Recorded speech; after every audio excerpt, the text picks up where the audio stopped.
Hello friends, good morning to all of you. आज है 25 अप्रैल और 25 अप्रैल से जितने भी टॉप करंट अफेयर्स हैं सबको हम लोग रिवीजन करेंगे और उसके साथ साथ मैप स्टडी भी करेंगे और जीएस के भी एक्स्ट्रा फैक्ट्स लगभग 100 से 200 अलग से जीएस के एक्स्ट्रा फैक्ट्स रिवीजन करेंगे। सारे क्वेश्चन इंपॉर्टेंट हैं, इसलिए वीडियो को लास्ट तक जरूर देखिएगा और इस वीडियो की पीडीएफ आप हमारे टेलीग्राम ग्रुप से ले सकते हैं। टेलीग्राम ज्वाइन करने का लिंक जो है वो डिस्क्रिप्शन में दे दिया गया है, आप वहां जाइए और ज्वाइन कर सकते हैं। आपको अगर पीडीएफ खरीदनी हो करंट अफेयर्स की ईयरली पीडीएफ, वार्षिकी पीडीएफ, तो आप मुझे इस फेसबुक आईडी अमित सिंह आर्या या फिर इंस्टाग्राम आईडी अमित सिंह आर्या से संपर्क कर सकते हैं। तो चलिए आगे बढ़ते हैं। पहला क्वेश्चन आज का है, IM badminton campaign brand ambassador कौन बने हैं? Who is the brand ambassador of IM badminton? तो option A PV Sindhu, Koneru Humpy, Kidambi Srikanth. तो बताइए इसका राइट आंसर।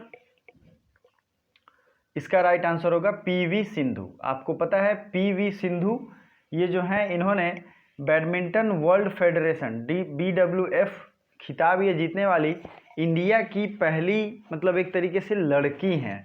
तो ये इंटरनेशनल रिकॉर्ड इन्होंने बनाया है इंडिया के रेस्पेक्ट में। तो ये इस बार का VVI क्वेश्चन रहेगा और इन्हें अब IM बैडमिंटन कैंपेन का भी ब्रांड एम्बेसडर बनाया गया है। कोनेरू थम्पी क्यों फेमस है? क्योंकि इन्होंने पहली ऐसी लड़की हैं जो इंटरनेशनल रैपिड चेस चैंपियनशिप इन्होंने जीती है। क्या जीता है? International rapid chess championship. तो ये दो चीज़ें आपको याद रखना है। इसके पहले इसको विश्वनाथन आनंद ने जीता था और विश्वनाथन आनंद ये भी बहुत हमारे भारत के पहले ग्रैंड मास्टर रहे हैं। और मैं आपको एक चीज़ बता दूं, ये जो हैं इन्होंने एक बुक लिखी है माइंड मास्टर, ठीक है, माइंड मास्टर। तो ये लिखा गया है विश्वनाथन आनंद के द्वारा। तो प्लीज़ जो भी इंफॉर्मेशन अलग से मैं बताऊं उसे नोट करते चलिए। आपको कमेंट करके ये बताना है कि PV सिंधु किस स्टेट की, किस राज्य की रहने वाली हैं, ठीक है। और नेक्स्ट देखते हैं, TCS ने किस देश में पूर्ण डिजिटल बैंक बनाने का फैसला किया है? TCS will make a full digital bank in which place? Israel, तुर्की, जॉर्डन और सीरिया। तो we will look into it in further map. तो ये है इजराइल। इजराइल की राजधानी है जेरूशलम और न्यू शेकेल यहाँ की करेंसी है। क्या है? न्यू शेकेल यहाँ की करेंसी है, ठीक है दोस्तों। इजराइल के पार्लियामेंट का क्या नाम है? तो वो है नेसेट। नेक्स्ट है तुर्की। तुर्की की राजधानी अंकारा और यहाँ की करेंसी लीरा। क्या है? लीरा। जॉर्डन के बारे में आप क्या जानते हैं? जॉर्डन की राजधानी है अम्मान और जॉर्डन दिनार यहाँ की करेंसी है। नेक्स्ट है सीरिया। सीरिया की राजधानी तो आपको पता होगी, मैंने मैप में भी कल दिखाया था, दमश्कस, और इसकी करेंसी है सीरियन पाउंड, ठीक है दोस्तों। इसके साथ साथ और भी कुछ देशों को देख लेते हैं। जैसे इंडोनेशिया की अब राजधानी बदल गई है, वो हो गई है ईस्ट कालीमंतन, ठीक है। हम लोग मैप में इन सब चीज़ों को देखने वाले हैं, तो परेशान नहीं होना है आपको। आगे वाले क्वेश्चन में एक और क्वेश्चन में आएगा, उसमें हम लोग मैप देखेंगे। तो इंडोनेशिया की राजधानी है ईस्ट कालीमंतन और यहाँ की करेंसी है रुपया। बांग्लादेश की राजधानी है ढाका और करेंसी है टाका। नेपाल की राजधानी है काठमांडू और करेंसी है रुपया। पाकिस्तान की राजधानी इस्लामाबाद और करेंसी है रुपया, ठीक है। नेक्स्ट देख लेते हैं, कुवैत एक छोटा सा देश है। ये जो है दुनिया में सबसे ज़्यादा करेंसी की वैल्यू कुवैत की रहती है अभी तक। तो कुवैत की राजधानी है कुवैत सिटी और यहाँ की जो करेंसी है वो है दिनार, कुवैती दिनार, ठीक है दोस्तों। अफगानिस्तान का मैंने बताया था, अफगानिस्तान की राजधानी है काबुल और अफगानी यहाँ की करेंसी। तो प्लीज़ करेंसी वाली वीडियो जरूर देखिएगा, ज्योग्राफी में आपको मिल जाएगा। आर्मेनिया एक छोटा सा देश है, आर्मेनिया, इसकी राजधानी है, ध्यान से सुनिएगा, ये रेवन और ड्राम यहाँ की करेंसी, ठीक है। नेक्स्ट देखते हैं, अंग्रेजी भाषा दिवस कब मनाया जाता है? इंग्लिश लैंग्वेज डे 23 अप्रैल, 20 अप्रैल, 21 अप्रैल और 22 अप्रैल। तो ये मनाया जाता है अंग्रेजी भाषा दिवस, इंग्लिश लैंग्वेज डे, 23 अप्रैल। ठीक है दोस्तों, अभी वीडियो को पॉज कीजिए और 10 से 20 अप्रैल के बीच में जितने भी डे हैं सबको आप कमेंट करके मुझे बताएंगे, आपका ऑटोमेटिक रिवीजन हो जाएगा। तो चलिए, 22 अप्रैल को अर्थ डे मनाया गया था और अर्थ डे की थीम मैंने कल ऑप्शन आपको गलत बता दिए थे, मेन ऑप्शन नहीं बता पाया था, तो वो मैं आगे आपसे डिस्कस करूंगा। वर्चुअल पेमेंट, पेटीएम आप लोग यूज करते होंगे, पेटीएम ने वर्चुअल और फिजिकल डेबिट कार्ड बनाने के लिए किसके साथ समझौता किया है? Paytm agreement with which company to provide virtual and physical debit card? तो बताइए option, Mastercard, Visa card, Reliance या फिर जियो? तो ये है मास्टर कार्ड, और मास्टर कार्ड के सीईओ कौन है? तो ये हैं अजय बंगा। क्या नाम है उनका? अजय बंगा। तो ये आप जरूर याद रखिएगा। और मास्टर कार्ड ये क्या है? एक पेमेंट गेटवे है। जैसे आप देखते होंगे कार्ड पे अलग अलग नाम लिखा रहता है, मास्टर कार्ड, वीज़ा, मैस्ट्रो, ये सब एक पेमेंट गेटवे होता है। ये आप इकोनॉमी पढ़ेंगे तो आराम से जानेंगे, अदरवाइज बहुत टाइम किल होगा इसमें और आपको हो सकता है समझ में भी ना आए। तो पेमेंट गेटवे, इसी तरीके का दुनिया का 7वां पेमेंट गेटवे जो था वो क्या था? 7वां पेमेंट गेटवे था रुपे कार्ड, जो कि इंडिया का अपना पेमेंट गेटवे है। और रुपे कार्ड जो आप देखते होंगे नए वाला, ये प्रोवाइड कौन कराता है? तो NPCI, national payment corporation of India. ठीक है, एनपीसीआई, ये जरूर याद रखिएगा, ये बहुत ही ज़्यादा जरूरी हो जाता है आपके एग्जाम्स के लिए। नेक्स्ट है, अब इतना आपने देख लिया है तो इन सबको रेगुलेट करता है कौन इंडिया में? आरबीआई। आरबीआई के बारे में जान लेते हैं। आरबीआई की स्थापना कब हुई थी? तो इंडिया की जो गवर्नमेंट ऑफ इंडिया एक्ट आई थी 1935 में, उसी के तहत इसकी स्थापना हुई थी 1 अप्रैल 1935 को। और उसके बाद इसका राष्ट्रीयकरण 1949 में हुआ, 1949। Then the first governor of RBI is Osborne Smith. Please note it down, Osborne Smith.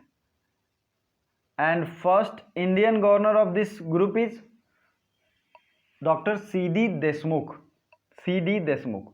और अभी वर्तमान के जो हैं गवर्नर, उनका नाम क्या है? शक्तिकांता दास।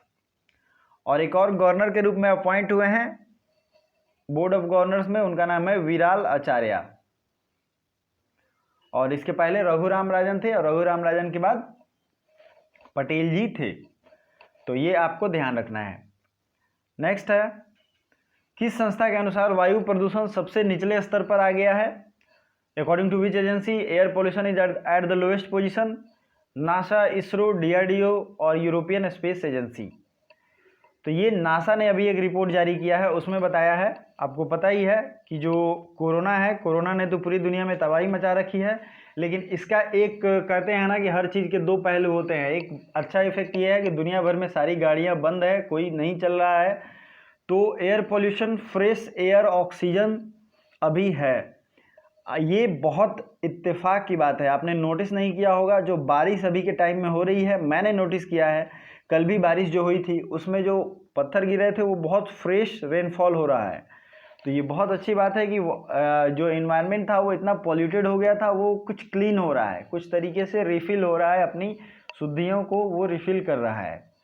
तो इट्स अ बेटर अपॉर्चुनिटी। फिर बात करते हैं नासा का, तो ये रिपोर्ट है। इसरो, डीआरडीओ, इन सब चीज़ों को देख लेते हैं। इसरो की स्थापना हुई थी, मैंने बताया था 15 अगस्त 1969 में। के सिवान इसके हेड हैं, के सिवान अभी इसके हेड हैं एक तरीके से। डीआरडीओ की स्थापना हुई थी 1958 में, और इसके जो हेड हैं अजीत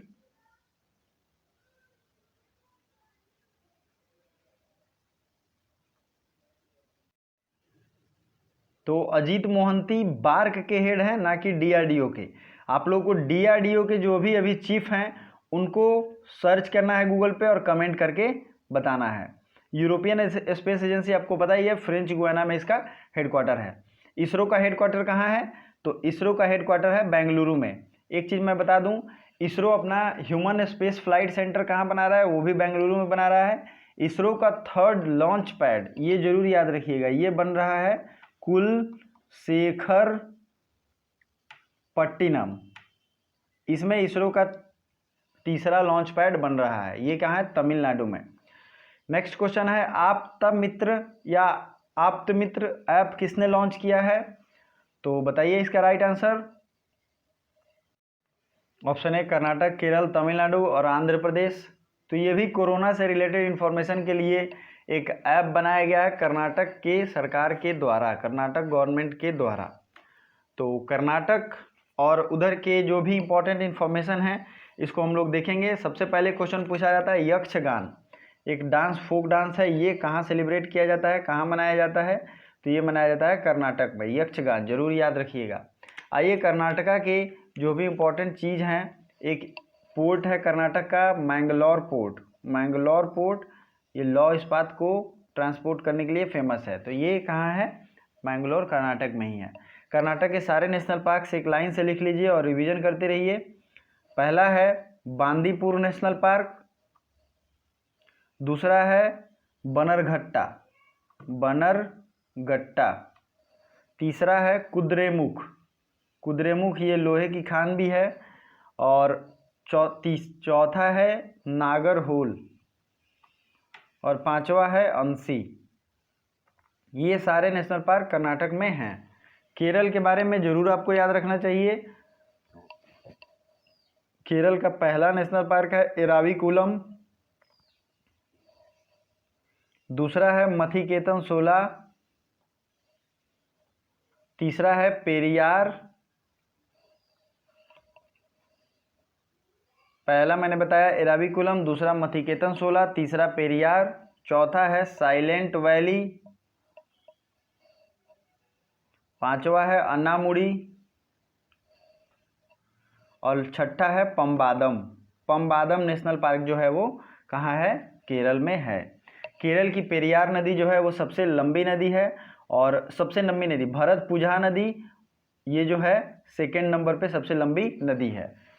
केरल में पेरियार नेशनल पार्क पेरियार नदी पे ही स्थित है, मैंने अभी बताया आपको। तमिलनाडु और आंध्र प्रदेश, तो आंध्र प्रदेश की तो आपको पता है इसका बंटवारा हो चुका है, तो कुछ नेशनल पार्क चले गए हैं। तेलंगाना में जो बचे हैं उनको देख लेते हैं, और आपका होमवर्क है तमिलनाडु के जितने भी नेशनल पार्क हैं सबको कमेंट करके बताएंगे। तो आंध्र प्रदेश के जो भी नेशनल पार्क हैं वो हैं Papikonda national park, Rajiv Gandhi national park और श्री वेंकटेश्वरा नेशनल पार्क। तो आइए मैप के सहारे इन लोगों को देख लेते हैं। इंपॉर्टेंट इन्फॉर्मेशन आपने देख लिया, ये रहा कर्नाटक, आंध्र प्रदेश, तमिलनाडु। आंध्र प्रदेश ने ही अभी 3 राजधानियों को बनाने का प्रस्ताव पारित किया है, साथ ही साथ अपने लेजिस्लेटिव काउंसिल को भी हटाने का प्रस्ताव पारित कर दिया है। कर्नाटका की राजधानी है बेंगलुरु। कर्नाटका में किसकी सरकार है? तो येदुरप्पा की सरकार है। कर्नाटका के सीएम हैं येदुरप्पा, और वजुभाई वाला वहाँ के गवर्नर हैं। आंध्र प्रदेश विश्वभूषण हरिचंदन वहाँ के गवर्नर हैं, और आंध्र प्रदेश के सीएम हैं YS जगनमोहन रेड्डी। तमिलनाडु और केरल आप यहाँ देख सकते हैं। एक क्वेश्चन पूछा जाता है कि भारत का सबसे भूमि पे दक्षिणतम बिंदु कहाँ है? तो ये है रामेश्वरम, ठीक है। लेकिन अगर पूछा जाए कि ऐसे कहाँ है, तो ये अंडमान निकोबार आइलैंड पे इंदिरा पॉइंट है। अब बात करेंगे हम यहाँ पे भारत और श्रीलंका को कौन कौन सा बे डिवाइड करता है। तो पाक स्ट्रेट और मन्नार की खाड़ी, ये भारत और श्रीलंका को एक दूसरे से अलग करते हैं। नेक्स्ट आपको देखना है लक्षद्वीप किधर है। लक्षद्वीप अरब सागर में है, और अंडमान एवं निकोबार बंगाल की खाड़ी में है। भारत इंटरनेशनल बाउंड्री सबसे ज़्यादा किसके साथ शेयर करता है? तो ये है 4096 किलोमीटर बांग्लादेश के साथ, फिर 3933 किलोमीटर पाकिस्तान चाइना के साथ, ठीक है। ये आपको ध्यान रखना चाहिए, दूसरे नंबर पे है चाइना। चलिए आगे बढ़ते हैं। मैप हम लोग डेली रिवीजन करते हैं, तो इससे पहले कि आगे बढ़े वीडियो को लाइक जरूर कर दीजिए, और फिर आगे बढ़ते हैं। पृथ्वी दिवस की थीम क्या थी? मैंने कल बता दिया था, इसका theme climate emergency. It's a wrong answer, इसका राइट आंसर है क्लाइमेट एक्शन, ठीक है। प्लीज़ सुधार कर लीजिएगा, PDF जो मैं दूंगा आज उसमें सब सुधार किया हुआ है। तो क्लाइमेट एक्शन जो है इसका राइट ऑप्शन होगा। और अर्थ डे मनाया कब जाता है? तो ये मनाया जाता है 22 अप्रैल को। तो आपको ये ध्यान रखना है, अप्रैल मंथ के जितने भी डे और उसकी थीम है सब आपको ध्यान रखना चाहिए। असल में क्लाइमेट इमरजेंसी जो था वो वर्ड ऑफ द ईयर था 2019 का, इसलिए मुझे ये ध्यान आ गया, ठीक है। तो कंफ्यूज नहीं होना है, कुछ ना कुछ तो था ही जिसे मैंने रिवीजन कराया। G20 देशों के कृषि मंत्रियों की बैठक का आयोजन किस देश में किया गया? तो ये जो है सऊदी अरेबिया में किया गया। ईरान, इराक, इजराइल, इन सब का आइए मैप पे देख लेते हैं। मैंने उधर इजराइल की बात की थी, आप यहाँ देख सकते हैं इजराइल, जेरूशलम, जॉर्डन, अम्मान, सब कुछ आपको यहाँ मिल जाएगा। तो मैंने क्या कहा था आपसे, इजराइल की राजधानी जेरूशलम, न्यू शेकेल यहाँ की करेंसी है। इजराइल की जो एक तरीके से तेल अवीव एक बहुत फेमस प्लेस है। और आपको मैं एक चीज़ यहाँ दिखा दूँ, ये रहा सीरिया, इजराइल और ये लेबनान, ये सब मेडिटेरेनियन सी को टच करते हैं। अदरवाइज़ ये ईरान जो है पर्शियन गल्फ को और इधर कैस्पियन सी के बीच में है ईरान, ठीक है। आप यहाँ देख सकते हैं ईरान यहाँ रहा, कैस्पियन सी और द गल्फ मतलब पर्शियन गल्फ के बीच में है। नेक्स्ट इंपॉर्टेंट चीज़ आपको ये देखना है, अरब सागर और पर्शियन गल्फ को एक स्ट्रेट जोड़ता है, उसका नाम क्या है, स्ट्रेट ऑफ होर्मुज। ये रहा स्ट्रेट ऑफ होर्मुज। और straight of Babal Mandeb, straight of Babal Mandeb यहाँ पे है यमन के पास। तो दोनों में प्लीज़ कंफ्यूज नहीं होइएगा क्योंकि बहुत ज़्यादा सवाल आते हैं। अगर आपको मैप नहीं पढ़ने आता है, मैप पे एक अलग वीडियो चाहिए, तो मैं सोच रहा हूँ एक मैप रीडिंग पे एक वीडियो लेके आऊँ, तो कमेंट करके मुझे आप बता सकते हैं, ठीक है। जितने भी वेस्ट एशिया के देश हैं सबके हम लोगों ने इंपॉर्टेंट चीज़ देख लिए हैं। और इस वेस्ट एशिया का सबसे बड़ा देश कौन है, सऊदी अरेबिया, ठीक है। सऊदी अरेबिया के किंग कौन है, किंग सलमान, ठीक है दोस्तों। ईरान के जनरल कासिम सुलेमानी की हत्या किस देश ने की थी, तो ये अमेरिका ने की थी। ये मोस्ट इंपॉर्टेंट न्यूज़ था, इसलिए आपको याद रखना है। और इराक में किया था। नेक्स्ट है आयु एंड सेहत साथी ऐप किस राज्य ने लॉन्च किया है, हिंदी और इंग्लिश दोनों में है। तो ये लॉन्च किया गया है राजस्थान सरकार के द्वारा, ठीक है। राजस्थान आपको पता है, इसकी राजधानी है जयपुर, जिसे पिंक सिटी के नाम से भी जानते हैं। और राजस्थान में जो है राजा रजवाड़ों का एक तरीके से ये गढ़ हुआ करता था। राजस्थान के जितने भी नेशनल पार्क हैं मैंने रिवीजन करा दिए हैं ऑलरेडी। और पंजाब, हिमाचल प्रदेश, उत्तराखंड, इन तीनों स्टेट की क्या खासियत है, क्या आप जानते हैं, आप मुझे कमेंट करके बता सकते हैं। अदरवाइज खुद ही रिवीजन कर लें। राजस्थान ने आयु एवं सेहत साथी ऐप लॉन्च किया है। रिवीजन इज द की दोस्तों, जितने भी आप जानते हैं इंपॉर्टेंट फैक्ट सबको रिवीजन करना चाहिए आपको खुद से ही, मैं तो करा ही रहा हूँ। नेक्स्ट क्वेश्चन है, new secretary of president Kapil Dev Tripathi, Sanjay Kothari, Samant Goyal, Vimal Julka. तो राष्ट्रपति के नए सचिव बन गए हैं कपिल देव त्रिपाठी जी, तो इसे जरूर याद रखिएगा, ये आपके बहुत ही ज़्यादा इंपॉर्टेंट करंट अफेयर्स में से एक है। आपको इस क्वेश्चन का आंसर कमेंट करके बताना है। देश का पहला ऐसा ग्रीन राज्य जहां कोरोना का एक भी मामला नहीं है, तो ये राज्य कौन सा है, गोवा, महाराष्ट्र, गुजरात या कर्नाटक। ये जो भी स्टेट है उसकी फुल डिटेलिंग के साथ, इसकी राजधानी, सीएम, गवर्नर, सबको आपको कमेंट करके बताना है। साथ ही साथ अगर आपको पीडीएफ खरीदनी है तो अमित सिंह आर्या फेसबुक आईडी पे आप कांटेक्ट करें, मैं आपको नंबर दे दूंगा, वहां से आप डायरेक्ट पेमेंट करके स्क्रीनशॉट भेजेंगे, मैं उसको प्रोवाइड कर दूंगा। So thank you so much.